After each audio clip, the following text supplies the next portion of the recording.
In the 21st century, jet fighters are multifunctional. Ground attack, air defense, intercepting.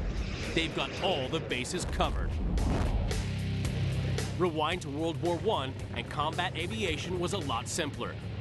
No bombs, no rockets, just guns and chaos. There were no rules. No one had fought a war from the air. Pilots learned their craft by trial and error. But then in September 1916, German fighter ace Oswald Belke published the Dicta Belke, a guide for air-to-air combat. His tactics were simple. Number 1, always attack from behind. The enemy can't see you, and he can't shoot back. Number 2, place yourself between the sun and the enemy.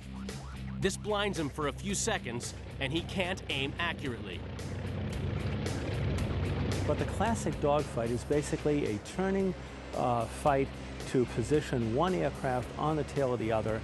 When a pilot finds himself with an airplane at his 6 o'clock, as the term goes, he knows he's in very serious trouble at that point. 30 years later, planes were faster and more maneuverable.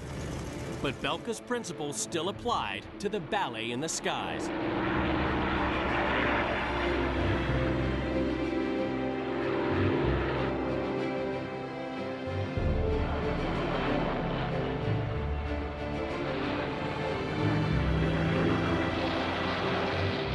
Before the Second World War, some theorists thought that the era of dogfighting would be impossible because airplanes were moving in excess of 300 miles per hour.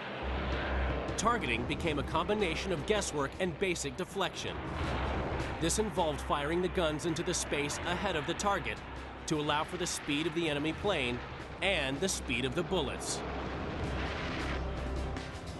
If a fighter plane did find itself in a tight corner, very often it would perform a split S. The pilot would invert the plane, execute a half loop, and end up flying level in the opposite direction. The P-51 with altitude would come down into its 6 o'clock position.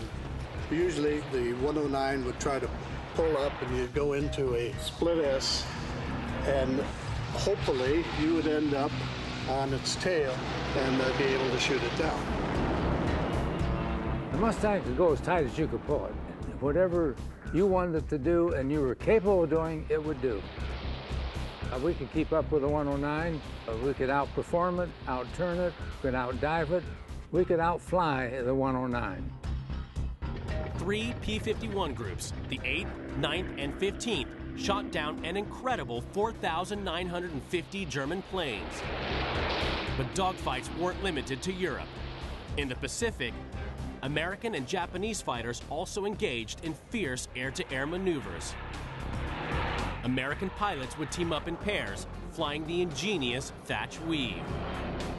Named after Lieutenant Commander Jimmy Thatch, 2 planes would fly a parallel course until a Zero latched onto the tail of one of them. They would then bank steeply inward.